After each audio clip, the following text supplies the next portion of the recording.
damn siren. Let's get into Chris Brown. So apparently, there was some people out here who was being critical of Benito's performance. You already know that the maggots were going to be mad or whatever the case was. We ain't going to focus on that negative ass energy or whatever the case is. But Chris Brown decided to, he felt the need to assert himself in the situation, which I'm like, sir, this ain't it. Where he talking about y'all need him. So let me pull up the tweet because we do have it. Before we get to the situation. So yeah, he posted this. And we'll leave it there while I go through this story. So, Chris Brown threw a little shade at Bad Bunny minutes after the Puerto Rican star headlined the Super Bowl LX, well, that'd be 60, halftime show, posting a brief jab on social media. The debate swirled around on social media as debate swirled around the performance. Now, Bad Bunny delivered entirely in Spanish, celebrated Puerto Rican culture, and a medley that included Monaco, Yo Perreo Sola, and Titi Me Pregunto, Es una novia. That's, every time I say that, I got to do it the whole song. Accompanied by celebrity appearances and choreography highlighting food, games, and dance traditions from the island.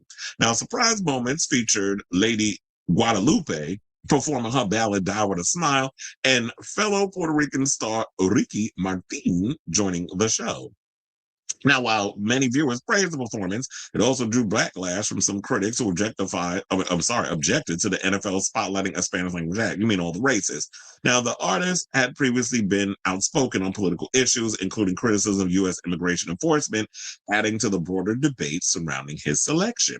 Brown, who has never appeared as a Super Bowl halftime headliner and probably never will after this, and I don't even think they was planning on ever asking him, knowing his past reputation, which, yes, the breezy people may be all, gung-ho and may have forgiven, and he did have the biggest stadium tour that he had just come off of. He had a big stadium tour, so regardless of how people feel about Chris Brown, he's still popping out here in these streets. However, the industry is done with him. They're not interested in having him on their thing. They're not going to bring him in there. He's too damn controversial. So he didn't elaborate on his comment, but it's what we're not going to do is sit up here and forget the fact that, yes, you are talented. You are definitely a great performer. I mean, it don't matter about the lip syncing because they all kind of lip sync on these damn Super Bowl halftime things. So he'll be out there, doing his T-Move Michael Jackson choreography while he lip syncs for his life on that damn stage, if the opportunity presents itself. But the industry is still on it with him about the whole legal troubles that have overshadowed his talent. Because remember, yes, it happened back in 2009, that situation with Rihanna, but them pictures and everything, and the internet is ruthless. They're going to come up in there and they're going to continuously remind you of what you did in Rihanna back in the day. Even though she done moved on, she got A$AP Rocky, she got a bunch of kids with him. She's a billionaire. She's successful. She's saying, fuck this music business because y'all really still thinking she's going to drop a new album. It ain't coming. I don't think it's coming. I mean, you can prove me wrong or whatever the case. I mean, you don't have to prove me wrong, but I just feel like in my deepest of hearts, Rihanna has moved on from the music business. She just don't have the heart to tell y'all. They'll probably come out and do a little show or whatever every now and again if they throw a couple of dollars at her. But for the most part, she don't need the music business. She made more of her money from her business endeavors, from Fenty Beauty and the fashions and all the other stuff. She don't need music. Music don't pay anyway. Quiet as it's kept. And let's not forget about the whole thing with Karrueche Tran, where she had to take out a court order on you.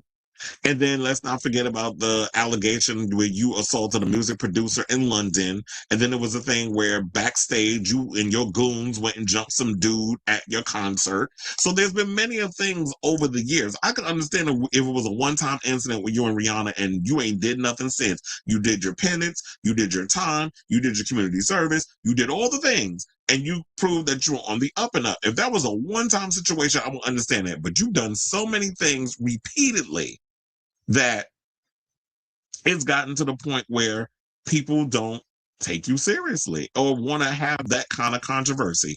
And with everything going on and Jay-Z trying to turn him loose, and I know y'all trying to drag him in this situation where y'all saying he in the Epstein files. He is not in the damn Epstein files. So y'all can continue to reach for that bullshit if you want, but he's not in the damn Epstein files.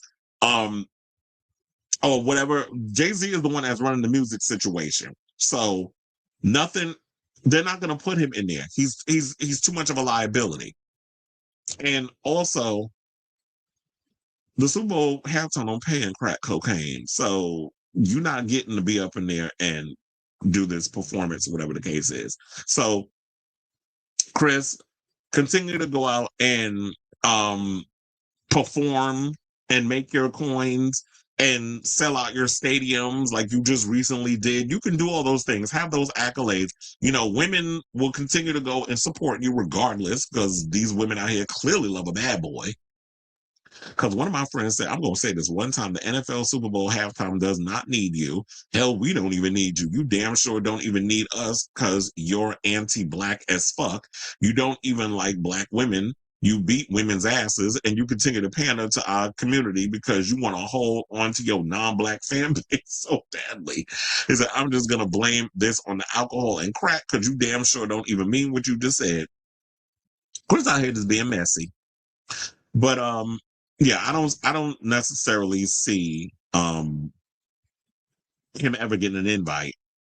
And you being this messy is not even going to get you on the radar of Apple and all this stuff. They're not willing to take that risk. You can still go out here and you can tour, you can do all the other things. But yeah, quiet as it's kept. You never, I don't think I will ever see up in it. And yeah, it's cute or whatever that people say, yeah, we definitely need him. Even Bussy Mad Ass decided to jump in the situation. And the reality of it is, look, Black artists have had the stage of the Super Bowl halftime for quite a couple of years already.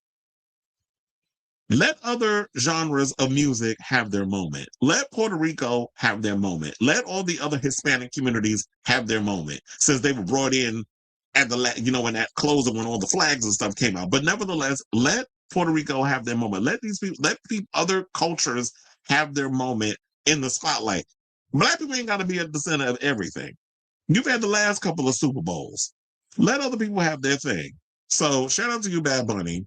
And Breezy, stop being a goddamn hater. So I say all this to say, what do you guys think of this story?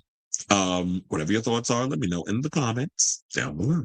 Or would you like to see Chris Brown in the Super Bowl, even though I don't think it'll ever happen? But regardless of whatever, let me know your thoughts in the comments down below.